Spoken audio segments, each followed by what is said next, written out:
Hari ini, kita akan menyelami sebuah kisah yang akan membuat kalian merenung tentang pilihan, konsekuensi, dan beratnya penyesalan.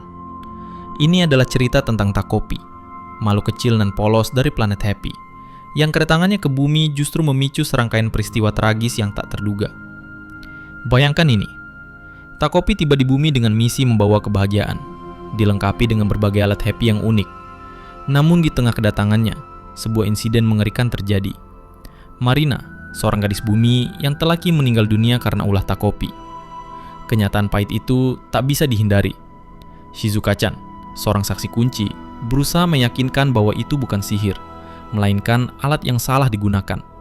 Tapi bagi Azuma-kun yang melihat langsung kejadian itu, satu hal yang jelas, ini adalah pembunuhan, terlepas dari penyebabnya. Ketakutan akan konsekuensi hukum, akan masa depan Shizuka-chan yang terancam masuk pusat penahanan remaja, mendorong mereka ke dalam situasi yang ekstrim. Mereka berdua dalam keputusasaan yang mendalam, mengambil keputusan mengerikan, menyembunyikan kematian Marina dan memalsukan keberadaannya.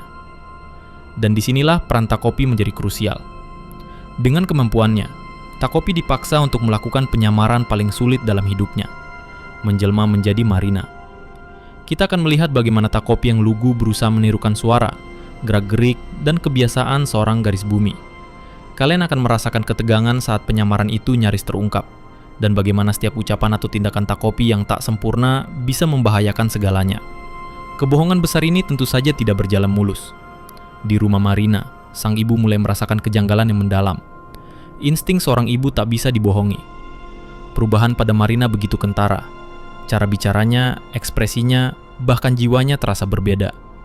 Momen-momen ini akan membuat hati kalian teriris, melihat bagaimana duka dan kecurigaan bercampur aduk dalam diri sang ibu.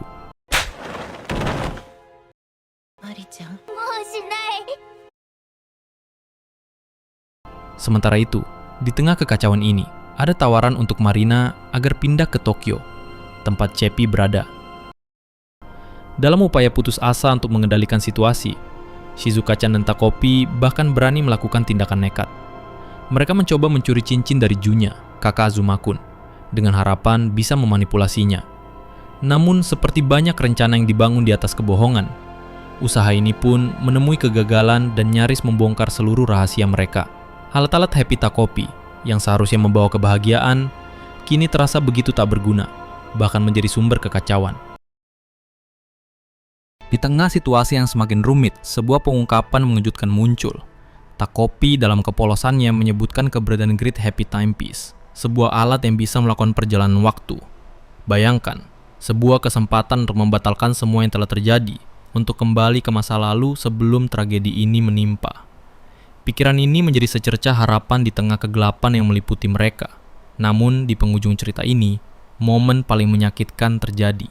Ibu Marina dengan air mata yang tak terbendung menghadapi Takopi yang menyamar dan memohon, "Kembalikan putriku." Sebuah permohonan tulus dari hati seorang ibu yang hancur. Dan akhirnya, kita akan melihat Takopi yang selama ini berusaha tegar, ambruk dengan penyesalan mendalam, bertanya kepada diri sendiri, apa yang harus kita lakukan sekarang? Kematian Marina Kirasaka, siswi kelas 4, mengguncang kota. Berita itu menyebar cepat. Sebuah pukulan keras di kepala, polisi menyebutnya pembunuhan. Namun di balik keramaian penyelidikan, ada satu nama yang memanggul beban rahasia terberat. Azuma. Ia adalah dalang di balik layar, sang arsitek kebohongan yang mati-matian berusaha menyembunyikan kebenaran tentang tanggal kematian Marina dan membersihkan setiap jejak bukti. Setiap sirene polisi yang lewat, setiap bayangan yang melintas di jendela terasa seperti belenggu yang semakin erat mencekiknya. Azuma hidup dalam kecemasan, takut akan satu hal, terungkapnya rahasia itu. Di tengah kegelisahan itu, Shizuka muncul. Sosok yang tampaknya menjadi jangkar sekaligus duri bagi Azuma. Shizuka mendesaknya untuk pergi ke Tokyo selama liburan musim panas. Sebuah rencana pelarian, sebuah tiket menuju kebebasan, atau setidaknya sebuah ilusi kebebasan. Azuma terperangkap dalam jaring Shizuka, berusaha keras untuk berhasil dan menyembunyikan semuanya dengan sempurna, demi mempertahankan kepercayaan dan kasih sayang yang ia dambakan dari Shizuka.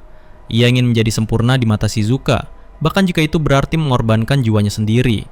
Namun bayang-bayang sempurna itu selalu dihalangi oleh satu nama, Junya, kakak Azuma. Di rumah, tekanan dari sang ibu kian berat. Lihatlah kakakmu, betapa cerdasnya dia. Perbandingan itu adalah luka lama yang terus menganga.